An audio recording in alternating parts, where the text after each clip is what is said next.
या दिवसाची वाट मी किती दिवसापासून बघत होतो. तर रामकृष्ण हरी मंडळी, आज फायनली रविवार होता आणि आपल्याला जायचं होतं शेवगावला, कारण की आज शेवगावचं आहे ना शेळीचं मार्केट भरतं. आता सकाळी सकाळीच बाबा मी आलो मस्तपैकी दावणीला. शेळ्या होत्या. आता विषय आज झाला की आम्हाला आहे ना खऱ्या पाठी घ्यायच्या होत्या बरं का, पण आम्हाला आहे नाही शेळी लईच पटली बाबा. त्याच्यामुळे आम्ही आलो तिला घरी घेऊन मस्तपैकी. तर मम्मीने तिची पूजा बी केली, तिच्या कार्डाची बी पूजा केली. आपण आहे ना कार्डावाली शेळी घेतली बरं का, डायरेक्ट गेलेलीच. आता ती आपल्या फार्मवर आल्या आल्या दीड टाकरा घ्यायला लागली आपल्या जुन्या शेळ्याला. दोन्ही शेळ्याला गार केलं बाबा तिने. आणि तेवढ्यात बाब म्हणले या शेळ्या आहे ना रात्री बसतच नाही राव, शेड मध्ये ना रात्री खाली बसतच नाही, कारण की शेड मध्ये ना थोडं वल आहे. त्याच्यामुळे बाबाला म्हणलं आपण एक स्टेज करून टाकू. बाब म्हणले आपल्याकडे दरवाजे बी आहे. मग घेतल्या मस्तपैकी लाकडाच्या गंडोऱ्या, खड्डे घेतले, त्या लाकडाच्या गंडोऱ्या त्याच्यात ठेवल्या आणि त्याच्यावर दिले बाबा दरवाजे ठेवून. आता विषय आज झाले की आपण यांना डायरेक्ट फिक्स नाही केलं बरं का, कारण की आपल्याला इथं माती टाकायची, मुरुम टाकायचा आहे काही दिवसांनी.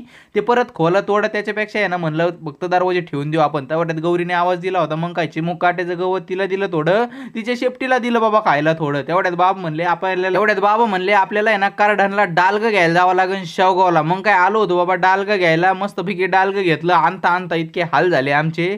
मजाच. मोठे व्हिडिओ तुम्ही बघू शकतात. चला आता व्हिडिओ संपू आपण इथं. आवडली असेल तर लाईक शेअर सबस्क्राईब नक्की करा.